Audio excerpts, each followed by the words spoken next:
Pour une éducation inclusive et de qualité au service de la vie et de la paix, quel scénario pour éduquer et partager les valeurs de la non-violence à l'école?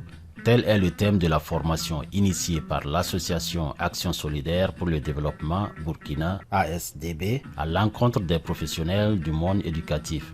Durant 5 jours, ces enseignants et conseillers pédagogiques venus des circonscriptions de base Ouaga 1, Ouaga 14 et de Dori vont renforcer leurs connaissances en matière de l'empathie, la communication non violente et la gestion des conflits.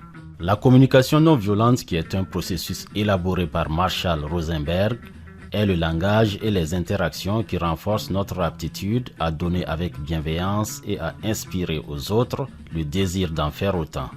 Pour y parvenir, l'ASD a voulu donner aux enseignants la volonté et les outils nécessaires pour être des acteurs efficaces dans le changement de comportement, en prônant l'empathie, qui est une posture et une éthique qui demandent une qualité d'écoute, une capacité à se mettre en lien avec soi-même pour celui qui écoute et une ouverture à l'autre sans présupposer et sans préjugés.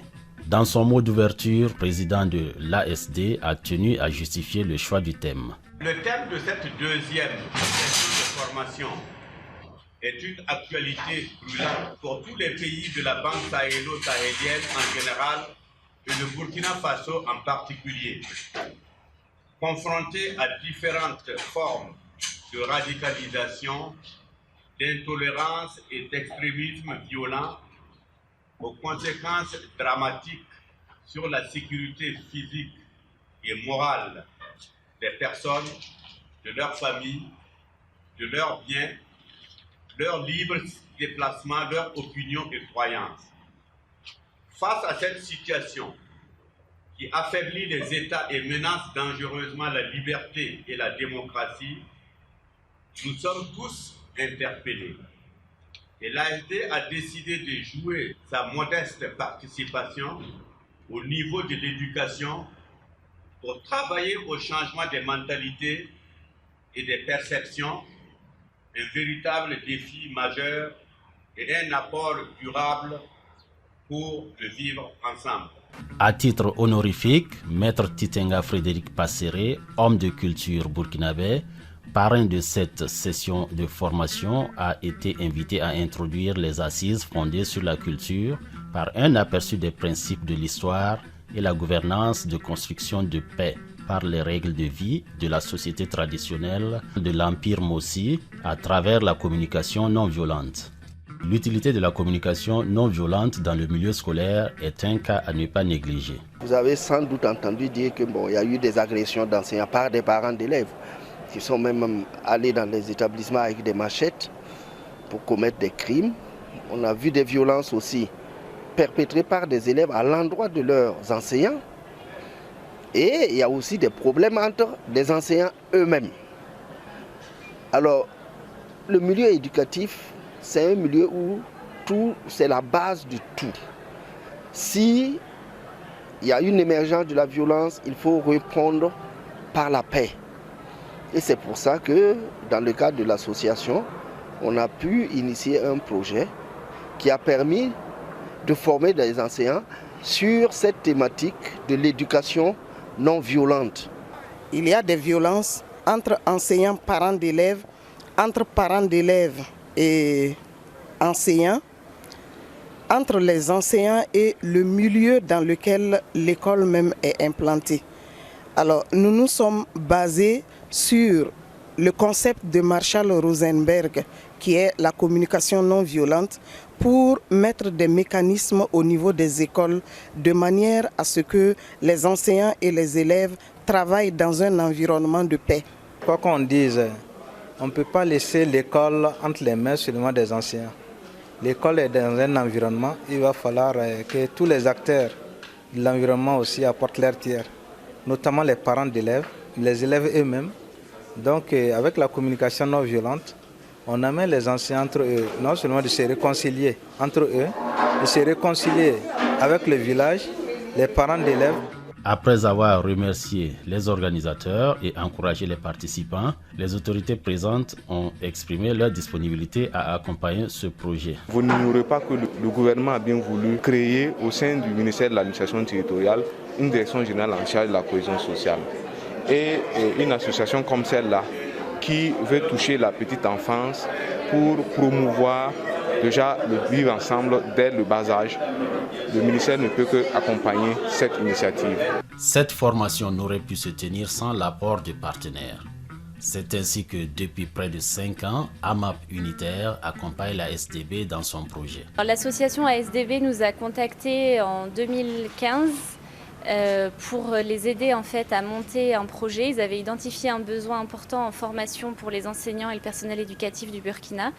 Et ils nous ont contactés pour les aider à monter un projet à partir de ce besoin, trouver les financements nécessaires à la réalisation du projet et assurer avec eux le suivi des formations. Cet atelier de formation a été riche d'expériences, d'exemples, de simulations et de partage d'idées. En guise de conclusion, le président de l'ASDB a exprimé sa satisfaction au nom de tous les membres de l'association. Je pense que ce résultat escompté est atteint. C'est grâce à cette équipe de formation qui nous ont permis d'atteindre ensemble de bons résultats sur plusieurs plans. D'abord sur le plan des atteintes des objectifs d'apprentissage. Ensuite, sur le plan des méthodes utilisées qui nous ont permis d'apprendre facilement, d'assimiler. Pour tous ces succès, je vais réitérer ici mes remerciements pour nos partenaires techniques et financiers pour leur accompagnement. Je dois vous dire franchement que AMAP est reparti satisfait. Chers participants, le plus difficile, comme vous l'avez dit à maintes reprises, est d'abord de prendre conscience sur le sujet. Et ça, c'est fait. De prendre conscience des émotions et du langage du cœur. Comprendre avec le cœur que pour être empathique avec les autres, il faut commencer par se connaître. C'est déjà de vivre la communication non violente dans les cellules familiales. Pour terminer, le suivi va permettre à ASD et puis à l'équipe des formateurs de mesurer le chemin que vous aurez parcouru sur le terrain. Sur ce, je voudrais sincèrement et au nom de tout l'organe exécutif de l'ASD vous souhaiter de bonnes fêtes méritées de Noël et de fin d'année et tous nos vœux de bonne et heureuse année 2020. Je vous remercie. Pour évaluer cette formation, nous avons recueilli les avis des participants. Vraiment, nous sommes comblés. Et à travers cette formation, j'ai pu comprendre que les conflits que nous avons le plus souvent sont dus souvent à un manque de langage empathique. Mais à travers ces 5 jours, nous avons pu comprendre qu'avec un langage empathique, vraiment nous pouvons mieux nous faire comprendre et comprendre les autres. Et à travers également la démarche de la CNV, ça va me permettre vraiment de pouvoir même aller à la médiation des conflits. D'abord, je tiens à remercier les responsables de cette association ASD qui a pensé quand même nous outiller, nous en tant qu'enseignants, sur cette thématique nouvelle, notamment la communication non violente. Nous avons su qu'il y a une démarche appropriée que nous devons mettre en pratique pour pouvoir comprendre notre environnement et aussi semer la paix au sein de cet environnement-là. Et mieux encore, au sein de nos écoles, et nous pouvons mettre en pratique ce que nous avons reçu par rapport à la CNV communication non violente pour un meilleur apprentissage. Ce que nous avons reçu aujourd'hui, ces 5 jours, ça va nous permettre de résoudre les conflits qu'on rencontrait au niveau de l'école. D'abord entre nos collègues, entre enseignants-élèves, entre enseignants-parents d'élèves. Nous ne pouvons que dire merci à ceux qui ont organisé cette séance de formation-là. La gestion des conflits et la communication, la non-violence, ça va nous servir à tous les moments, à toutes les étapes de notre vie et surtout dans dans notre profession, voilà, à savoir communiquer avec nos élèves, avec nos partenaires, et même dans nos familles, savoir communiquer avec nos époux et nos enfants. Voilà. C'est un thème en tout cas qui m'intéresse beaucoup. Par rapport à mes attentes, elles sont satisfaites. Et seulement peut-être des doléances, et c'est demander aussi un meilleur suivi. Et je lance une invite à l'association à faire un suivi dans nos différentes écoles et encore à penser nous outiller pour que nous puissions être encore plus performants dans la pratique de cette communication. L'enjeu maintenant, ça va surtout être, une fois que la formation est finie, de pouvoir assurer la pérennité du projet en appliquant, non seulement en appliquant ce qui a été appris pendant les sessions de formation, et aussi en instaurant des séances de formation des autres enseignants au sein des différentes écoles touchées par le projet. On aimerait que la prochaine fois, ça soit un peu plus pratique, un peu plus pratique, avec des exemples pratiques. Et je pense que c'est avec ça qu'on va mieux acquérir et mieux approfondir ce que nous avons acquis à cette formation. Écouter, dire, faire, maintenant mettre ça en pratique sur le terrain, il y aura certainement des couacs et on aura besoin de suivi pour ça. Nos attentes reposent essentiellement sur le suivi qu'ils vont effectuer au sein des SEB et au sein des écoles pour assurer la formation des autres enseignants et que le plus d'enseignants possible et donc d'enfants soient touchés par le projet. Je dis que je suis pétri de talent pour la suite de l'enseignement de la CNV que je vais essayer de vulgariser donc au sein de l'école et partager donc l'expérience reçue avec mes collègues, les parents et aussi les élèves et mon entourage. Je repars vraiment très satisfaite du fait que j'ai beaucoup appris, en l'occurrence du langage de la CNV et aussi la gestion des conflits.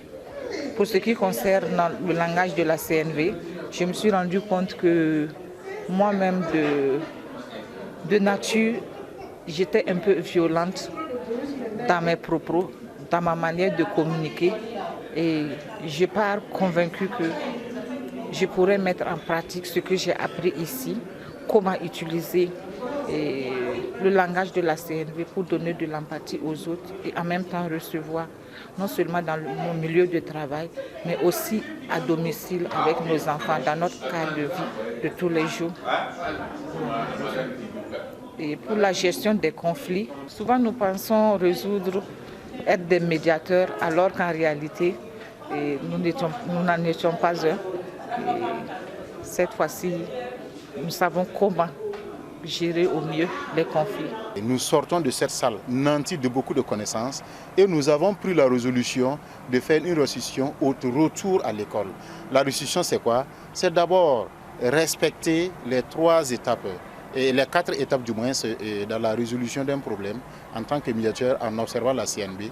En tout temps, observer ces 4 étapes-là dans la résolution d'un conflit en tant que responsable d'établissement ou bien en tant que personne vivant un conflit et aussi amener les enfants à monter des clubs, pourquoi pas, pour pouvoir prévenir ces crises-là ou bien les juguler une fois que les crises sont nées. Alors nous disons merci à l'ASD, nous disons merci aussi à AMAP qui a bien voulu nous accompagner dans la quête de ce savoir-là. Et on profite de l'occasion aussi pour demander à ce que ces genres de formation soient toujours programmés pour nous permettre d'accroître notre capacité à résoudre les problèmes qui sont inhérentes à notre existence. Ce fut dans une ambiance conviviale, comme l'a souhaité le président de l'ASDB dans son mot de fin, que s'est clôturée cette formation à la veille de l'année 2020.